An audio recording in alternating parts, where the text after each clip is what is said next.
Hi friends, మీకు simple and ఈజీగా ఈరోజు చుక్కకూర పాలకూర ఫ్రై ఎట్లా చేయాలన్నది చూపిస్తున్నాను. అంటే ఇందులో ఉల్లిపాయ వెల్లుల్లిపాయ ఏమీ వాడట్లేదు, జస్ట్ సింపుల్గా చేసేస్తున్నా. ఒక కడాయి పెట్టుకున్నాను, కడాయిలో ఆయిల్ వేసుకున్నాను. ఆయిల్ చుక్కకూర పాలకూర కలిపి పెట్టుకున్నాను, అది వేసేస్తున్నాను. సింపుల్గా అండి, ఎక్కువ ఇంగ్రీడియంట్స్ ఏమీ లేకుండా సింపుల్గా చేసుకుంటున్నా. చాలా టేస్టీగా ఉంటుంది రెండు కలిపి వండితే.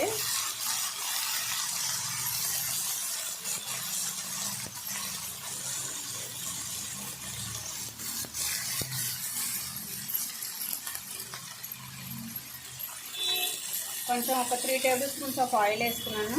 ఆయిల్ వేసుకొని పాలకూర చుక్కకూర తరిగి పెట్టుకుని వేసేసుకున్నాను.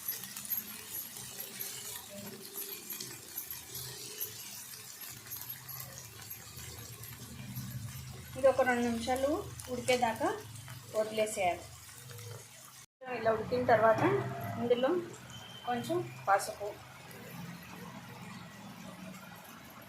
కొంచెం ఉప్పు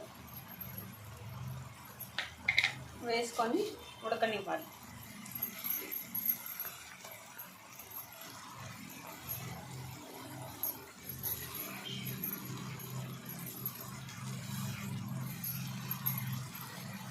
పుల్లగా కొంచెం స్పైసీగా కారం ఎక్కువ వేసుకొని చేసుకుంటే, అంటే ఉల్లిపాయలు అవి వేసుకోవచ్చు కానీ సింపుల్గా చేద్దామని ఇలా చేస్తున్నాను అన్నమాట. ఉల్లిపాయ, అల్లం వెల్లుల్లి పేస్ట్ అవన్నీ వేసుకోవచ్చు. వాటన్నిటి బదులు ఇట్లా సింపుల్గా కూడా ఒక్కొక్కసారి, అంటే మనం కార్తీక మాసంలో కానీ ఎప్పుడన్నా మనకి ఇట్లాగా ఉల్లిపాయ వెల్లుల్లిపాయ లేకుండా కూడా ఇట్లా చేసుకోవచ్చు అన్నమాట. బాగుంటుంది.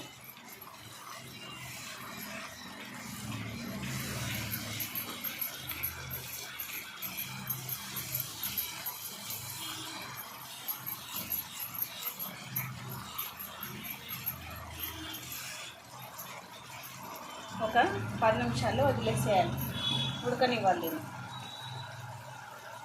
సో చూడండి, ఉడికిపోయింది బాగా, నూనె పైకి తేలింది కదా. ఇప్పుడు ఏం చేయాలంటే మనం ఒక స్పూన్ కారం వేసుకోవాలి.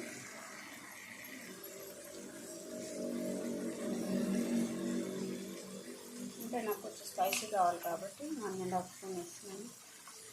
ఒక 1/2 స్పూన్ జీలకర్ర పొడి వేసి కలుపుకోవాలి.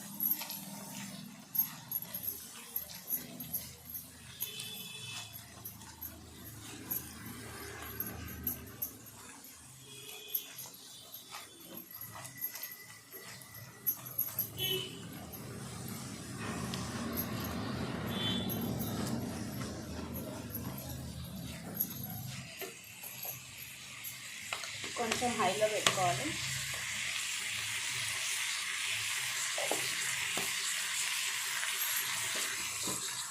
ఒక 2 నిమిషాలు హైలో పెట్టుకొని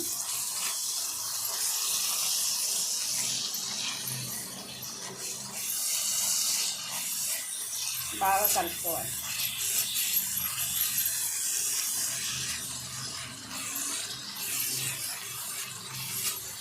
అంటే ఎక్కువ ఇంగ్రీడియంట్స్ లేకుండా సింపుల్గా చూపిస్తున్నాను ఫ్రెండ్స్.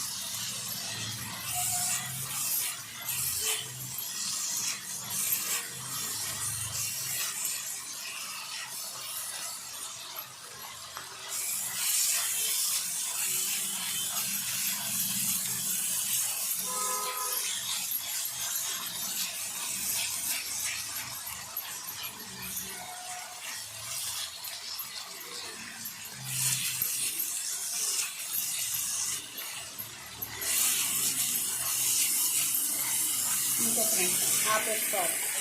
అయిపోయింది నాన్న, టేస్టీ చుక్కకూర పాలకూర ఫ్రై అయిపోయింది. మీరు కూడా దీన్ని ట్రై చేయండి. ట్రై చేసి ఎలా ఉంది అన్నది నాకు కామెంట్స్ రూపంలో తెలియజేసి నా ఛానల్ని లైక్ చేయండి, షేర్ చేయండి, సబ్స్క్రైబ్ చేయండి. Thank you friends.